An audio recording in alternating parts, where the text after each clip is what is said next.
investissement en crypto-monnaie, vous tapez sur crypto, vous tombez sur ce site Crypto Invest Group, copieusement représenté dans votre moteur de recherche et que vous laisse penser qu'il s'agit d'un site de bonne qualité qui va vous faire des investissements sûrs avec une référence à la banque RCBC, qui est une banque mondialement connue, mais qui a été piratée, semble-t-il, récemment, notamment au Bangladesh.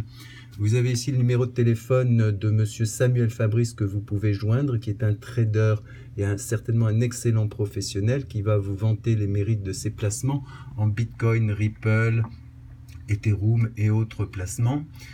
Malheureusement, vous allez vite vous apercevoir qu'il s'agit d'un site frauduleux qui est d'ailleurs référencé dans la direction départementale des fraudes dans une liste de scams. Vous pouvez également trouver ce renseignement auprès de la Banque de France et téléphoner gratuitement pour vous informer, ainsi que à l'AMF, Autorité des marchés financiers.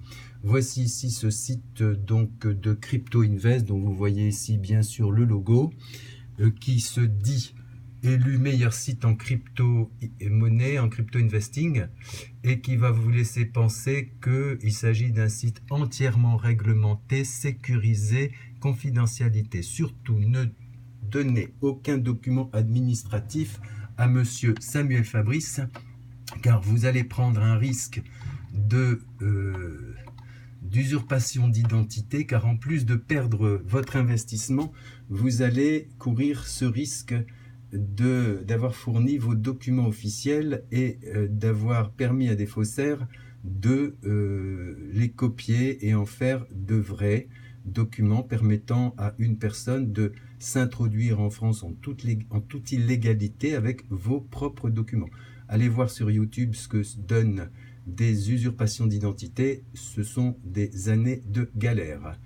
Donc je vous en tiens informé, je vous mets en garde afin que vous ne fassiez pas ce faux pas qui après vous pose d'importants soucis.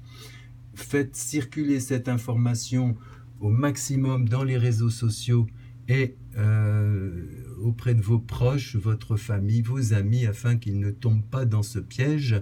Ces plateformes, je le répète, sont souvent en Israël ou en Côte d'Ivoire et il s'agit réellement d'arnaques, d'escroqueries.